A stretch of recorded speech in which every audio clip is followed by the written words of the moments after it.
جیسا کہ فرمایا گیا کہ مومن گناہ کرتا ہے تو یوں محسوس کرتا ہے جس طرح احد پہاڑ کے نیچے آ گیا، ابھی گرے گا اور مجھے کچل دے گا، جلدی سے توبہ سے تدارک کرتا ہے۔ اور منافق گناہ کرتا ہے تو اس کی کیفیت یہ ہوتی ہے جس طرح بدن پہ مکھی بیٹھی تھی، ہلکے اشارے سے اڑا دیا، کام کاج میں امور زندگی میں کوئی فرق نہیں پڑا۔ تو منافق کی یہ کیفیت ہے، چونکہ سیاہ دل ہو چکا ہوتا ہے۔ انسان کے ضمیر کی چادر سفید ہو تو ایک گناہ بھی دل کے اوپر دھبا ڈالتا ہے تو اس کو بے چین کر دیتا ہے، لیکن جب دل کالا ہو جاتا ہے تو پھر اس کے بعد اس کے لیے نیا گناہ کسی پریشانی کا سبب نہیں ہوتا۔ اس لیے میاں محمد بخش عارف کھڑی رومی کشمیر نے کیا خوبصورت بات کہی۔ اس نے کہا، او انسان، جب تو دنیا پہ آیا تھا تیرے ضمیر کی چادر پہ کوئی داغ نہیں تھا، تیرا دل ستھرا تھا، تو نے خود برباد کر لیا۔ اور کتنی خوبصورت نصیحت کی، چٹی چادر پھمڑا والی تے داغ نہ لامی جڑیاں، پھر نہ آکھیں حشر دہاڑے حال ربا کی بنیا۔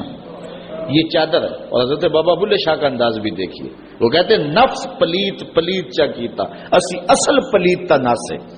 یہ نفس نے جو ہے وہ ہمارے اندر کو داغ داغ کر دیا۔ ہم فطرتاً پیدا ہوئے تھے تو بالکل پاک پیدا ہوئے تھے۔ جب بچہ پیدا ہوتا ہے اس کے ضمیر کی چادر پہ کوئی داغ نہیں ہوتا، لیکن جو عمر بڑھتی چلی جاتی ہے پھر گناہوں میں منہمک ہوتا چلا جاتا ہے اور پھر اپنے ضمیر کی چادر کو میلا کر لیتا ہے، پھر کوئی نیا داغ لگنے سے اسے محسوس ہی نہیں ہوتا۔ جو پکا نمازی ہو، 5 گانا نماز جماعت سے پڑھنے کا عادی ہو، اگر کسی دن نماز چھوٹ جائے تو سارا دن بے چین رہتا ہے کہ نہیں رہتا؟ اور جو 5 چھوڑ دیتا ہے اسے بے چینی ہوتی نہیں، اس لیے کہ اس کا ضمیر بالکل سیاہ ہو چکا ہے۔ اسی طرح جو کوئی شخص کسی انسان کو قتل کر دے، کتنا سخت دل ہی کیوں نہ ہو، اسے رات کو نیند نہیں آتی، قاتل بے چین رہتا ہے مقتول کے قتل کے بعد۔ لیکن جو عادی قاتل ہو جاتے ہیں وہ انسان کو قتل کرنے کے بعد یوں ہوتے ہیں جس طرح ایک مکھی مار دی ہے، اس لیے کہ دل سیاہ ہو چکا ہے، اب ان کے لیے جو ہے وہ پریشانی کا سبب بھی نہیں ہے۔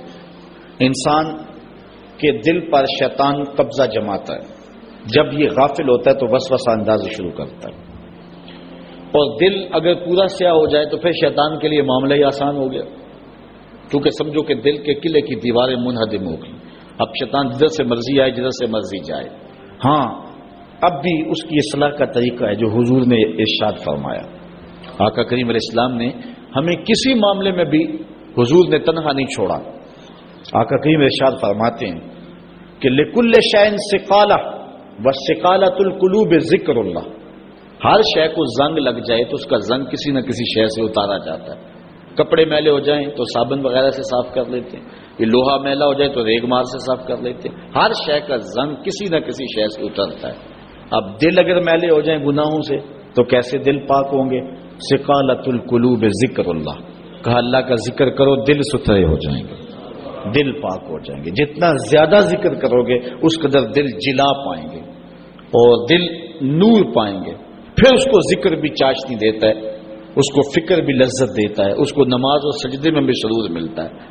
جب دل پر نور نہ ہو تو پھر شکایت یہ ہوتی ہے نماز پڑھتے ہیں سرور نہیں ملتا، نیک عمل کرتے ہیں لطف نہیں آتا۔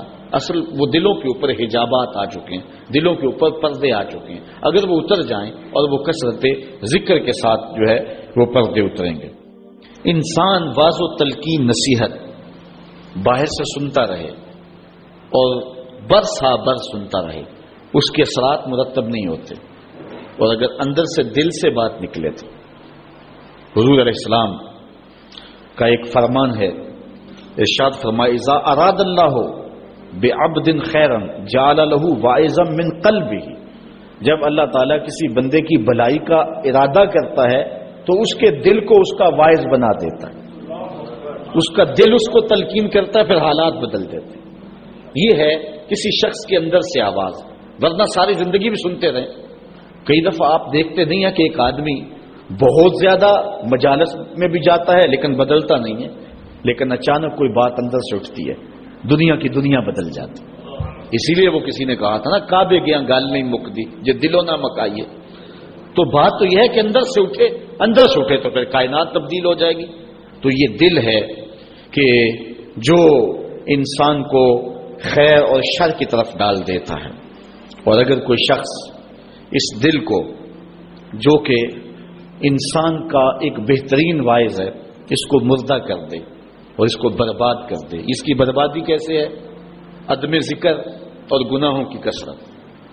حضرت میمون بن مہران رضی اللہ تعالی عنہ روایت کرتے ہیں، اذا اذنب العبد ذنبا نکت فی قلبہ نکتۃ سودا، جب کوئی بندہ برائی کرتا ہے تو اس کے برائی کی وجہ سے اس کے دل پر سیاہ رنگ کا ایک نقطہ پڑ جاتا ہے۔ اگر وہ توبہ کر لے تو تدارک ہو جائے گا، لیکن اگر توبہ نہیں کرتا اور گناہ کے بعد پھر دوبارہ گناہ کرتا ہے تو اس نقطے کے ساتھ ایک اور نقطہ مل جاتا ہے، حتیٰ کہ اس کا پورا دل جو ہے وہ سیاہ ہو جاتا ہے، اور جب پورا دل سیاہ ہو جائے پھر کوئی بدی اس کے لیے تکلیف کا باعث نہیں ہوتی۔